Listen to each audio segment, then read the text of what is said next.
खुलुमबाय गिबियावनो नोंथांमोनखौ JB Boro news चेनेलाव बरायग्रोबाय।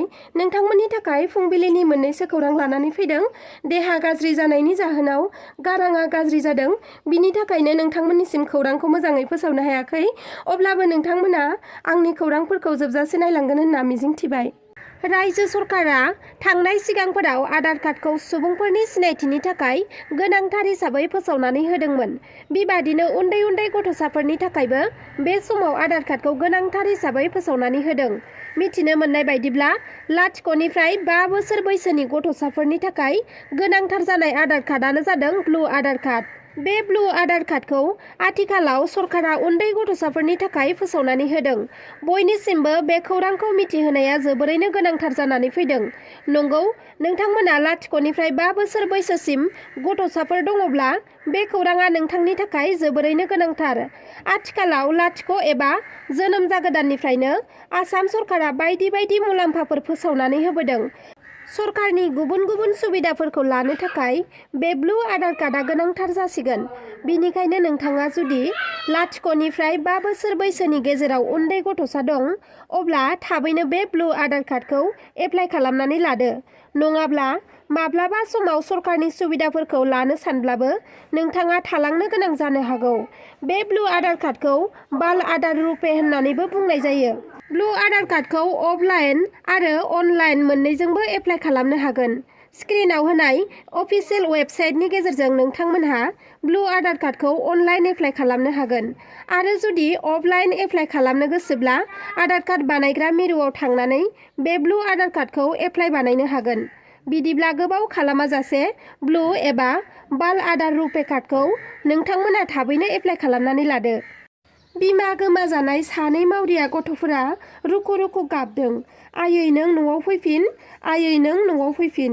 रुखु रुखु गाबनानै 2 खुदियाया बिमाखौ न'आव फैफिननो थाखाय गुरैयै खावलायदों। आथिखालाव बर' आइजोफोरा मा जालांनो हमखो? बबे लामाथिं आगान होखो? सानफा साफा खारनायनि खौरांल' मोनसै बर' समाजनि आइजोफोरखौ। बे बाराव बर' आइजोआ सोरखौबा गोसो थोनानै खाराखै। बे बाराव खारदों गावनि फंबाय गोदैजों।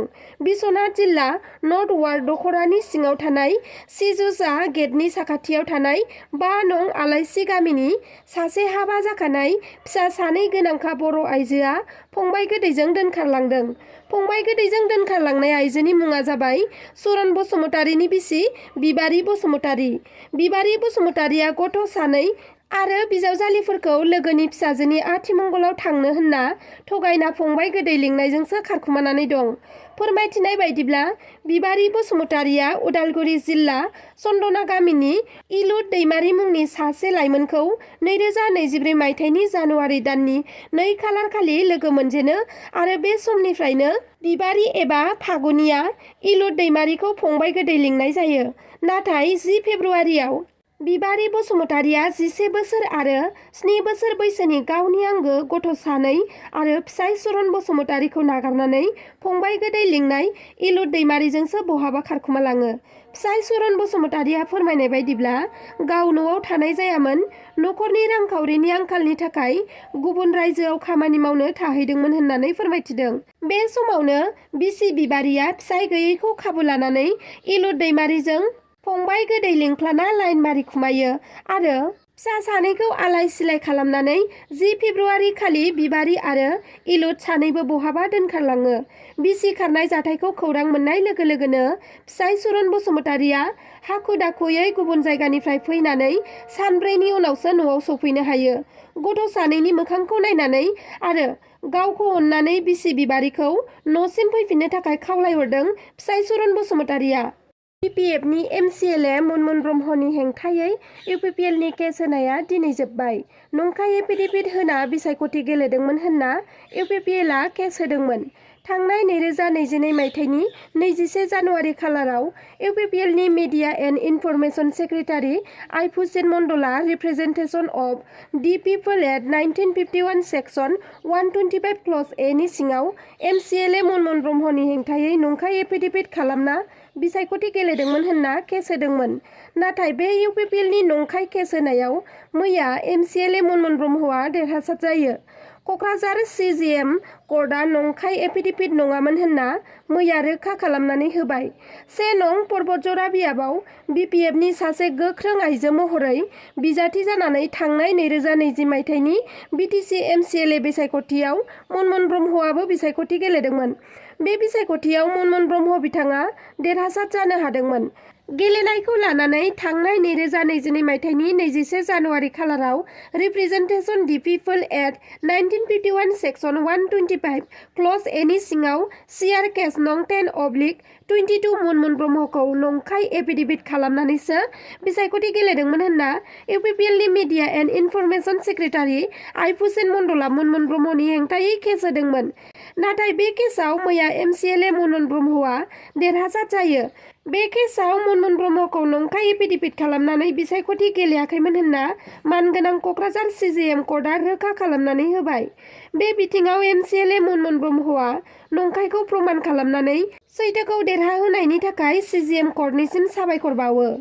बिमा बिफानिफ्राय सम्पति लाबोनो हायैनि थाखाय फिसाया बिसिखौ बुथारनायनि अजद। गावनि हिन्जावा हाबायाव जेबो धोन सम्पति लाबोफानो हायैखौ लानानै अयथासार खालामबोदोंमोन सासे हौवाया। करिमगन्जनि इटानपुराव जादोंमोन बे दुखुनांथाव जाथाया। धोन दौलतनि लफिया फिसाया गावनि बिसिखौनो बुथारनाय जाथाया ओनसोलनाङैनो दुंहाव थासारि सोमजिहोयो। 4 बोसोर सिगां खोला करिमगन्जनि घुलसारा गामिनि सासे सिख्लाखौ हाबा खालामदोंमोन मिनु मिया मुंनि सासे सुबुङा। हाबानि उननिफ्रायनो हिन्जावनियाव रां रुपा धोन सम्पति दाबि खालामनानै जानो थानो सुख सान्ति गैयै अयथासार खालामबोबाय थादोंमोन मिनु मिया दुथाङा। फोरमायथिनाय बायदिब्ला गुवाहाटियाव दखान खुलिनो थाखाय रांखावरि दाबि खालामदोंमोन हिन्जावनि बिफानियाव। बिमा बिफाया गोरिब जानायनि थाखाय फिसाया दाबिनाय रां रुपा धोन सम्पतिखौ लाबोनो हायाखैमोन बिसिया। थांनाय बुधबारखालि सम्पति एबा रांखावरि लाबोनो हायैखौ लानानै मिनु मिया मुंनि दुथाङा गावनि हिन्जावखौ बिफानि सिगाङावनो बुदोंमोन आरो गाज्रि आखु बाहायदोंमोन आरो बिनि उनावनो मिनु मियानि बिसि एबा फिसाजोखौ सुइसाइड जानानै थैबाय होनना बिजिना मिनु मुंनि सासे सुबुङा थैनाय आइजोनि बिफानो एबा नखरनो मबाइलनि जोहै फोरमायहरनाय जादोंमोन। नाथाय फिसाजोआ सुइसाइड जानानै थैनायखौ गोरलैयैनो गनायनानै लानो हायाखैमोन नखरनि मानसिफोरजों लोगोसे जोनोमगिरि बिफाया। बिजामादैयानो फिसाजोखौ बुथारनायनि अजद दैखांदों बिहावा।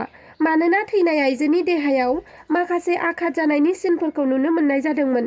बे आघात जानाय सिनफोरखौ नायोब्ला बिथांखौ बुथारनाय जादों होननानै बिफाया बिजामादैनि हेंथायै मार्डार केस खालामनायनि गोख्रों अजद होनानै करिमगन्ज पुलिस थानायाव एजाहार होनाय जायो। बिहावा पुलिस थानायाव एजाहार होनाय लोगो लोगोनो दायनिगिरि मिनु आरो बिनि बिफाया बहाबा खारखुमानानै थानायखौ खौरां मोननाय जादों। दायनिगिरि बिफा फिसाज्लाखौ सं दाननानै थाबैनो हमनायनि खोथा होदों पुलिस बिफाना। दासिमनि खौराङा बेखिनियानोमोन। नोंथांमोना आंनि खौरांखौ जोबजासे नायजोबलांनायनि थाखाय रोजा रोजा साबायखर थाबाय आरो लोगोसे नोंथांमोना आंनि चेनेलखौ साबस्क्राइब खालामाखैब्ला अन्नानै साबस्क्राइब खालामनानै लादो। लोगोसे लाइक शेयार कमेन्ट खालामनो दाबाव। एसेनोसै, गोजोन्थों।